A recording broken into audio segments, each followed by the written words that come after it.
Gatanan gatanan ku ta zo mu ji ta. This is a story about how brothers and sisters came to hate each other. A certain rich man had 3 children, 2 boys and a girl. Their father loved the girl so much that made the boys jealous of her. One day, their big brother went with them to the forest. He deceived them that they were going to get sticks. On getting to the forest, he seized the girl, climbed a tree with her and tied her up to the tree. He came and told his brothers, whom he left busy gathering sticks, that the maiden is lost in the forest. They searched and didn't find her, and so they had to go home. They were weeping. Then their father asked them, "Why so?" They said, "Our younger sister got lost in the forest and we searched but couldn't find her." Their father was so worried. They searched but to no avail. A few days has passed. Some merchants came and were passing in the forest. The girl from the treetop heard them and started to sing. You who are carrying kola nut, if you have come to the village on the hill, greet my big brother Halabau, greet my big brother Tankabaka, greet my big brother Shadusa.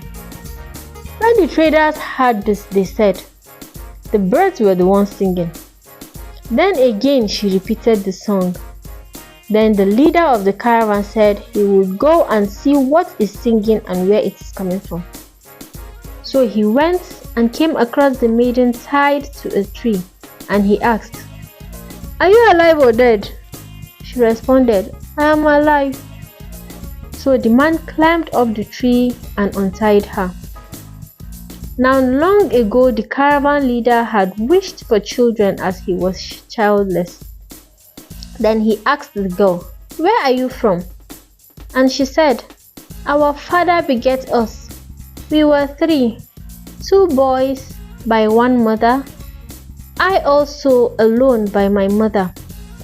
Our father and mother loved me above my brothers, and because of that, our big brother brought me here, deceived me, saying we came for sticks.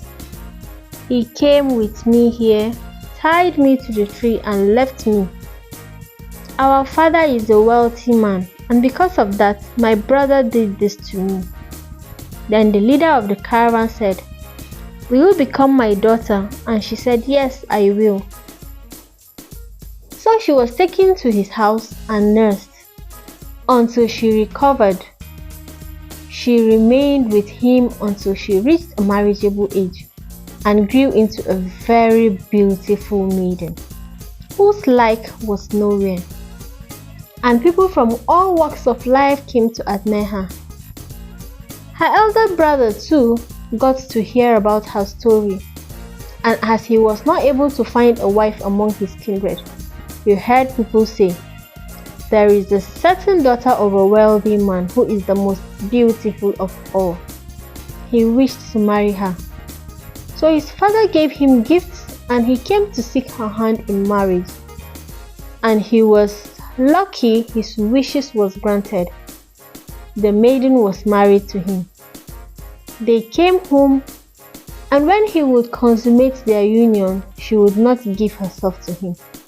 And it have been so for a long time. Whenever the whole family goes to farm, the Amaria was left at home.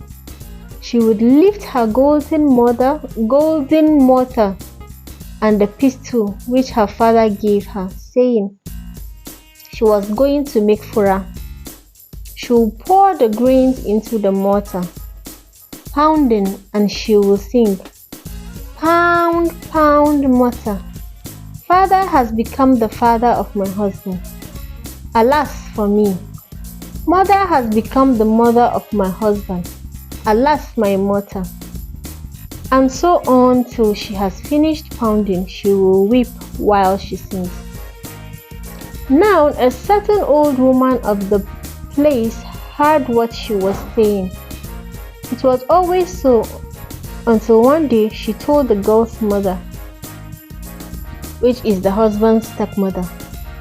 When you are all about to go to the farm, do you, mother of the husband, come out? Give her greens and let her pound fura for you. As you go to the farm, when you go out, sneak back into the house and remain silent, and put your ears to hear what she says. So the mother of the man came out as planned. The father came out, the boys and all the women came out and said they were off to the farm. A little while later, the mother came back and entered the hut and hid herself. Then the maiden lifted her mortar and pestle. She was singing and saying as she was pounding, "Pound, pound my mortar. Father has become my husband's father. Alas, my mother. Mother has become my husband's mother. Alas for me." She was singing and shedding tears. The mother who was in the room was watching her and listening until she was done with all that she had to do. At evening, when the people of the house who had all gone to the farm came back, the mother did not say anything. When night came, then she told her husband how the old woman heard the song Amaria has been singing, and how they planned she should stay back after everybody has gone to the farm so she could hear for herself. She did just that, and what she heard is baffling her. She shared it with her husband. The father said, "Could it possibly be the maid who was lost?"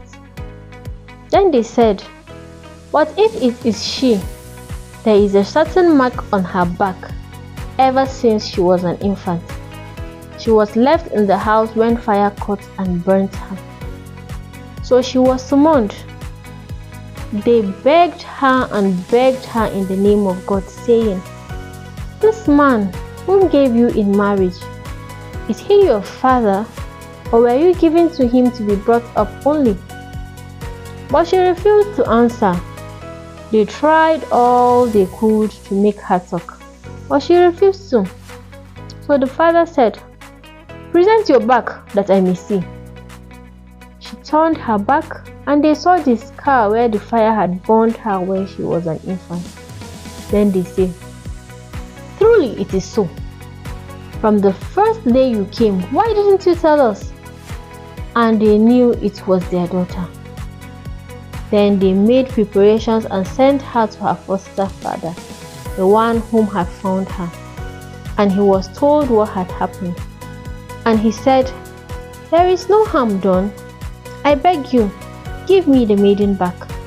If I have found another man, I shall give her to him.' But the girl's real father refused to consent to this. As for the husband, when he heard this, he took his quiver and bow. He went into the forest and hanged himself.